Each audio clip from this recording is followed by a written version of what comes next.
Welcome to Awakened Terrain.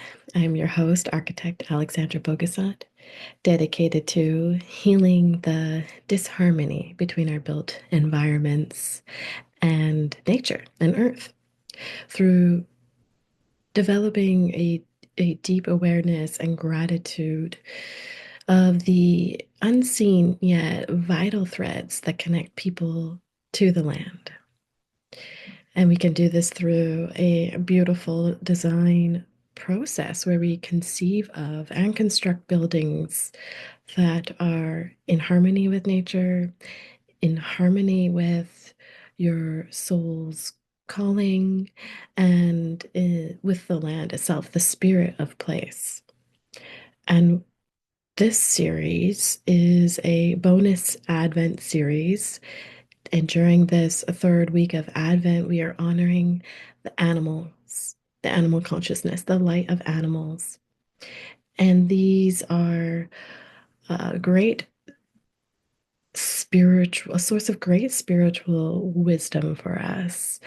And they really can offer us profound insights into the design process, the visioning process, as well as just a general understanding of the land and messages of living in harmony with the land as animals just instinctively and innately know how to do.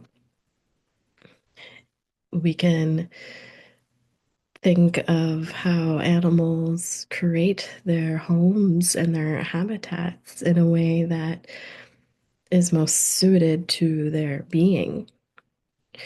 We could look at a beaver, for instance, is a great example of someone who, like a real architect with nature, architect with the trees, to build these just magnificent dams where they can be sheltered, protected, secure, they can nourish their babies, and they can bring us such understanding and wisdom to how it is we can construct buildings that are nourishing to our individuality, our individual souls, and not just have these cookie cutter buildings everywhere that just like really don't offer much beauty, much purpose, or meaning to our daily lives. And also, they are complete the formation that I had talked into earlier with the plant and the humans and this kind of um, upright part of the cross. So let's dive into to the animals and the wisdom they have to hold. And for me, I'm just going to share about my personal experience and how honored I am to have had certain animals help me along my path. So, envisioning and in partnering with my land, I've actually had this amazing experience where I was tuning into the chakras of the land and was actually using this approach to my land where even though I live there and I'm there all the time, and my kids were actually like playing, my husband was there playing on the land, but I still was like, I'm going to take a moment. And I stepped off my land and I stood at the end of the driveway and I asked permission. Can I can I enter you? Can I connect with you? Can we um, connect so I can gain some understanding and wisdom from you? And I felt this deep pull. For different people, it's gonna be in different places, but it was really kind of my solar plexus, and my heart kind of led me into the land, and I was trying to attune to certain energetics of the land, and I was like, is this is this the area? I really felt it in my root chakra at that point. Is this a root chakra of the land? And the confirmation came through a coyote's howl in the middle of the daytime when they don't typically howl. It wasn't quite the middle, it was late afternoon, but it was not a typical time for a coyote to be howling. And sure enough, this lone coyote just howled. And kind of brought me out of the moment, but also to me was a signal from, the protective spirits of the land that, yes, sure enough, I had reached what I had figured was a root chakra of the land. And in later episodes, I'll go further into the chakras and how they relate to the land, but just sticking with the animal consciousness, this is ways that animals can step in and help guide us in our intuitive visioning journeys with the land. In another scenario I could think of was when I was actually just recording like an Instagram video. And it's one of my earlier videos on my Instagram. You can check it out. And sure enough, this chickadee comes flying across the screen behind me and caught my attention, goes and sits in the tree and just starts singing to me. And I'm in the middle of recording. I didn't stop. And I'm just like, okay, yeah, this chickadee is cheering me on. And sure enough, I go back and I'm like, huh, I wonder, like, what do chickadees stand for?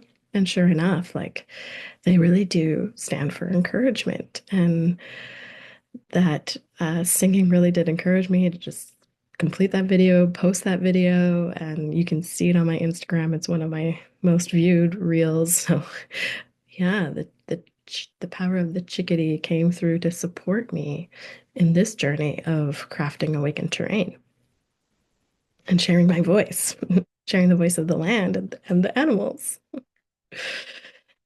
So we can keep our eyes open, keep our ears open, and listen for these cues from the animals who have really a deep connection and instinctual wisdom that's so deeply connected to the land that can help us on our journey of crafting our own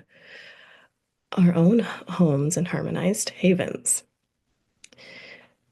just like the animals do, but bringing in that human individuality and human ingenuity and going a little bit more consciously into the creation process versus instinctually.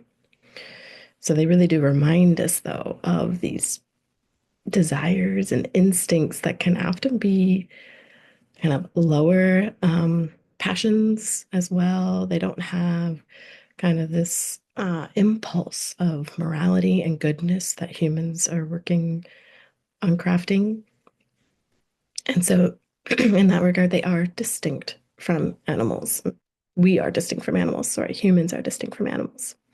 And we can see this in the structure that I was referring to with the plant consciousness last week, and how the plants complete the upright of the cross, and it is the animals that complete the horizontal. So they are very much horizontally connected to the earth, to the cross of the earth, to the physical realm. Their astral and soul, collective astral soul consciousness actually is like wrapping around the earth and follows this more horizontal nature around the earth, unlike humans and plants, which are upright, or humans are upright, and really plants are, as I talked about, heads are down in their reproductive organs to the sky, and it's vice versa for humans. Our head is pointed to the heavens. And so you have the plants and the humans, and then you have the vertical and the animals as the horizontal of the cross, completing the the physical reality we see around us. And this is a great kind of deep wisdom and symbolic meaning that we can attribute to the cross. And this is really important for next week when we get into humankind, and then we have the celebration of Christmas, right? This is the advent of Christmas we're celebrating. So I think that's really important to recognize that distinction, but also how all together we kind of complete this whole picture. And it's these aspects of the whole. And Yeah. So we have so much wisdom to tap into with the animals symbolically, and we have so much from the plants, and we have so much from the minerals. So we're at this point where we are recognizing all of the lower kingdoms below humanity, for which we are the stewards of. And this is the part that I think is really important for us to understand and start bringing into how it is we design with the lower kingdoms, not as wanting to control it, manipulate it, or use technology in a way to resolve what we perceive as the issues around sustainability, around ecosystem devastation, around habitat destruction. I think what's so important is first recognizing this interconnectedness between the humans, the plants, the animals, the minerals, and then the elemental kingdoms, which I didn't get into in this series because they aren't part of this sequence in the Advent, but I will definitely get into the elements because those are part of the kingdoms, the lower kingdoms as well. And they have an interaction with, all forms of life on Earth. They're not so distinct like the minerals, the plants, and the animals as they kind of interweave all of it. So it's really important to understand these kind of unseen and spiritual symbols and impressions and the physical reality having this interconnected relationship to our purpose as humans to be true stewards of Earth. And not just looking at it from purely this preservation perspective either, like, oh, we have to preserve land to be untouched by humans. I think this is also conservation, preservation needs to bring in this spiritual awareness in order to create a right relationship. It's about creating a right relationship with the kingdoms of nature and our role in it. And we can't do this without understanding the spiritual aspects of creation. We can't do this without seeing the unseen, bringing to light the unseen yet vital threads that link us to the land. And so this may come through with these animal connections in your journeying process, in your land investigation processes, in your dreams. Or this brings up when I was doing an alchemical healing session with my mentor, who I've mentioned in my first podcast, Aisha. She does alchemical healing, and part of the mentorship includes these healing sessions. And the badger did come through for me at one point. And I thought, the badger? Like, what? What is my badger? And it was such an interesting experience to just see, like, oh, there's this badger in amongst the roots of this tree that I was kind of visualizing as like part of me in this healing process. It was quite interesting, and it was kind of much like a dream. And afterwards, I did go look up, like, what does this badger symbolize? And they really are they're very fastidious with their homes. They change out their bedding often. They are very clean and tidy. And so, certainly, this message towards me, which looking around me, I'm realizing I haven't quite integrated, is to be more organized and fastidious with my environment. and to keep it clean and free of mess so that, I can be more organized.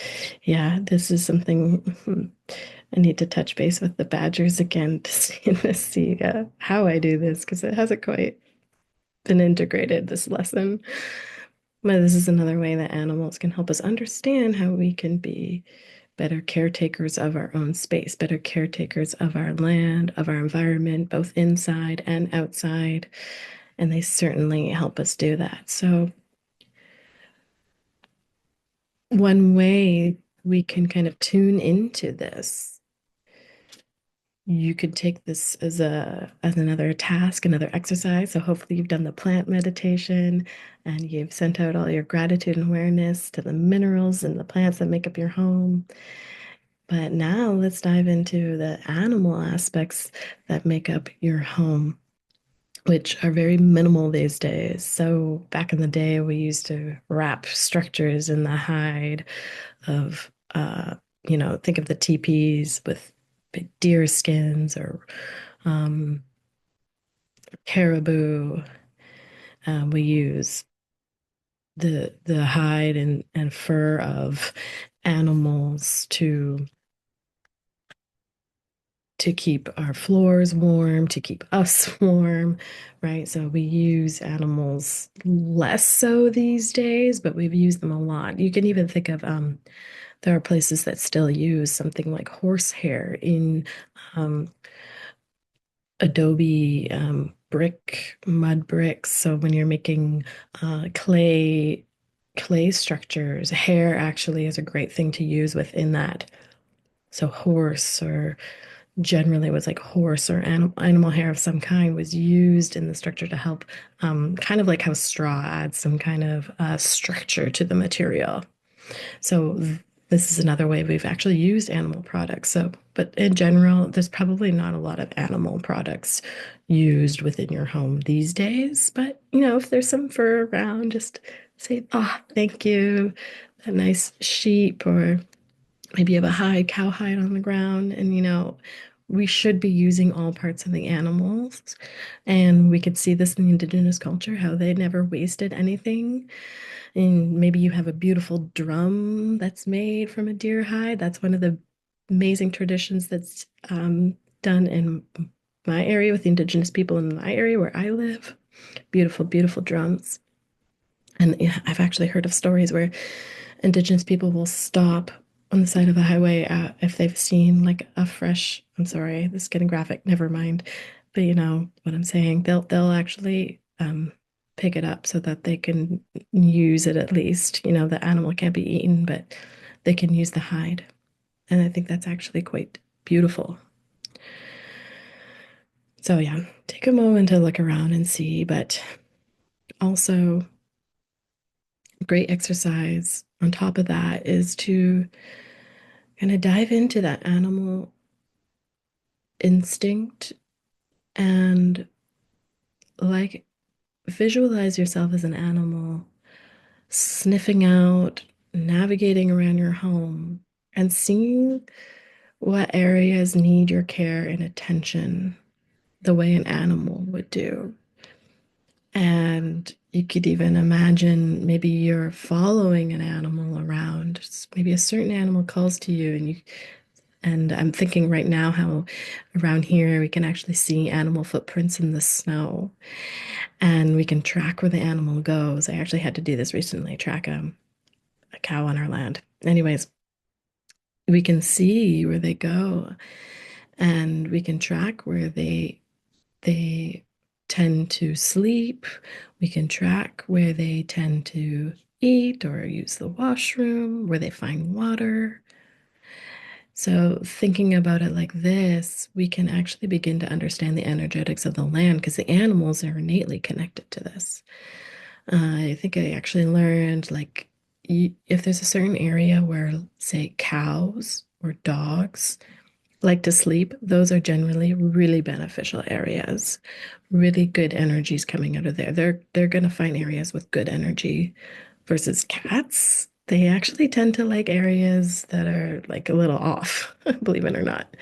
And so you can actually tap into these animal instincts and this connection to the energies of the land, the geopathic stress of the land.